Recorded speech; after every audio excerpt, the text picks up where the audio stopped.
You are listening to Radio Long Island City, recorded at our studios near Hellgate, 9 kilometers north of the Harbor Hill Moraine. And now, the Observatory. The Observatory, Friday the 12th of December, 2025. It is 81 days after the fall equinox. It is 9 days before the winter solstice.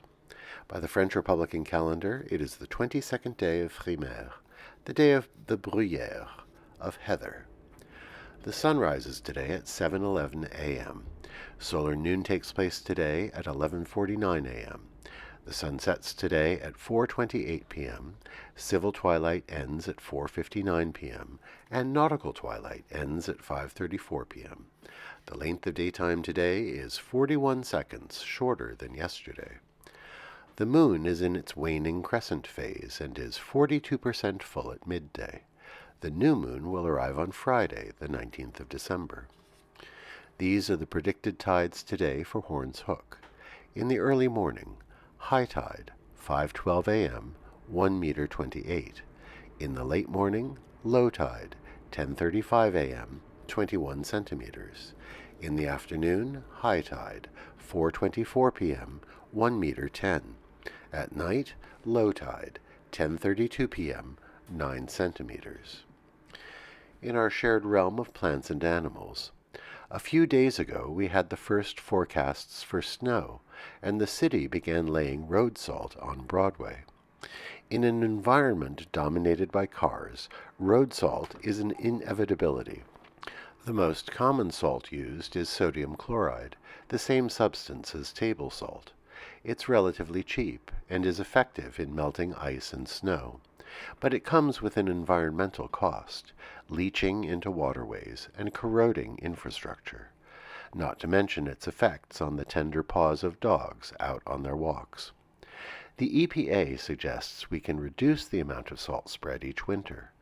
One way is the use of porous pavements, which allow melting water to seep into the ground rather than remaining on the surface where it can freeze. Porous pavements require 77% less salt than impervious pavements.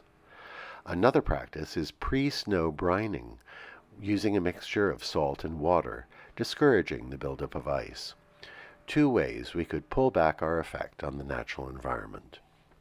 Commemorations. On this day in 1899, Dr. George Bryant received a patent for the wooden golf tee. Bryant was the first black faculty member at the Harvard University School of Dental Medicine. He is also credited with inventing a prosthetic for cleft palates. The golf tee came about because of his own devotion to the game. Before this, golfers had built little mounds of wet sand to support the ball. The wooden tee made the process of setting up one's shot easy and efficient. Bryant chose not to profit from his invention, but had the tees made for himself, and he handed them out to friends on the course. Golf tees came into more general use in the 1920s, after William Lowell introduced the ready tee. On this day in 1901, the first transatlantic radio transmission was made. Under the auspices of Guglielmo Marconi, teams of engineers devised a radio system that could transmit over long distances. Until then, it was felt the curvature of the Earth itself would limit radio to a 200-mile maximum distance. The first long-distance transmission was sent from Cornwall in England to St. John's, Newfoundland. It was a simple Morse code message of 3 dits, the letter S. It proved radio could reach across continents. Today we remember Frank Sinatra, born this day in 1915 across the Hudson in Hoboken. Old Blue Eyes made young women swoon early in his performing days with his smooth, crooning voice. And he made his mark in cinema as well, with important roles in From Here to Eternity, The Man with the Golden Arm, The Manchurian Candidate, On the Town, and Guys and Dolls. We remember him especially for his anthem, New York, New York. Remember Frank Sinatra today. We also remember Ed Koch, born this day in 1924.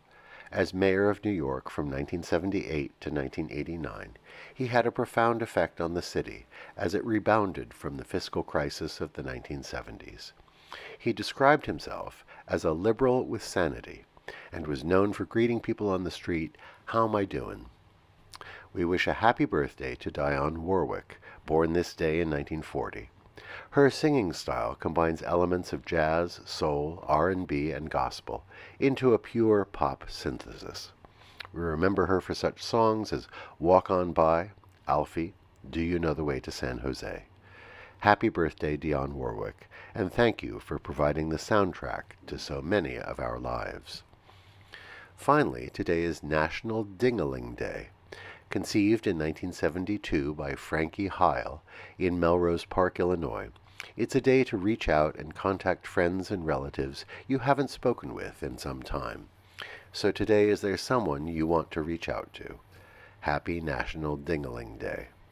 And that is the Observatory, Friday the 12th of December, 2025.